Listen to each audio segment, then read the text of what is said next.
প্রয়োজনীয় পৃষ্ঠপোষকতা আর নতুন খেলোয়াড়ের অভাবে দিন দিন হারিয়ে যেতে বসেছে গ্রাম বাংলার জনপ্রিয় লাঠি খেলা। ঐতিহ্যবাহী এ খেলাটি টিকিয়ে রাখতে কুষ্টিয়ায় ৩ দিনের এ খেলার আয়োজন করা হয়। নানা বয়সী মানুষ ভিড় করে এই খেলা দেখতে। শাহিন আলীর তথ্য ছবিতে প্রতিবেদন।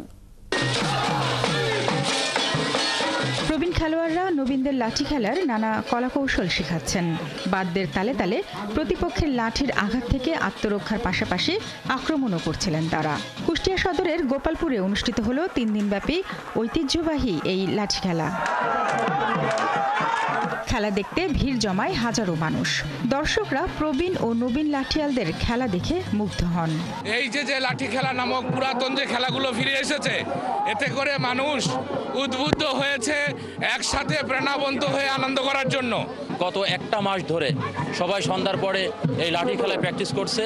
এর মধ্যম দিয়ে গ্রামে মাদকাসক্ত, ফ্রি গেম খেলা, মোবাইলে অ্যাডিক্টেড, এগুলো সম্পূর্ণ থেকে বিরত হয়ে গেছে। অতীতে আমরা এই ধরনের খেলা দেখেছি, এখন দেখে অনেক ভালো লাগছে যে গ্রাম বাংলার ঐতিহ্যগুলো এখনো ধরে রেখেছে। ঢোল আর লাঠির তালে তালে নাচ, অন্যদিকে প্রতিপক্ষের হাত থেকে আত্মরক্ষার কৌশল। এই হচ্ছে লাঠি খেলা, কিন্তু কালের বিবর্তনে হারিয়ে যেতে বসেছে গ্রাম বাংলার এই খেলাটি। আয়োজনে আসা লাঠিয়ালরা জানান, কেউ পূর্বপুরুষদের ঐতিহ্য ধরে রাখতে, আবার কেউ শুধু মানুষকে আনন্দ দেওয়ার জন্য ধরে রাখতে চান ঐতিহ্যবাহী এই খেলা। 20 বছর যাবত এই খেলার সঙ্গে জড়িত, লাঠি খেলা করছি, আমাদের মুরব্বীরা করে গেছে। আমাদের ভিতরে এটা আনন্দ মহলের জন্য আমরা খেলা করি। লাঠি খেলা দিন দিন বিলুপ্তির পথে, তাই বিলুপ্তির হাত থেকে রক্ষায় স্থানীয়দের পাশাপাশি সরকারি সহযোগিতার প্রয়োজন বলে মনে করে আয়োজক কমিটির নেতৃবৃন্দ। এই জাতীয় সংস্কৃতি ধরে রাখার জন্য সরকারের সহযোগিতা যদি কোনো সুযোগ থাকে, সেটা যেন আমাদের গোপালপুর লাঠিয়াল বাহিনীর যেন করে।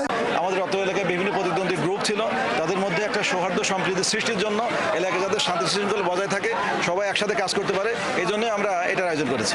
গ্রাম অঞ্চলে বিভিন্ন ধরনের লাঠি খেলা রয়েছে, তার মধ্যে অন্যতম সরকি খেলা, ফরে খেলা, ডাকাত খেলা, বানটি খেলা ও গ্রুপ যুদ্ধ।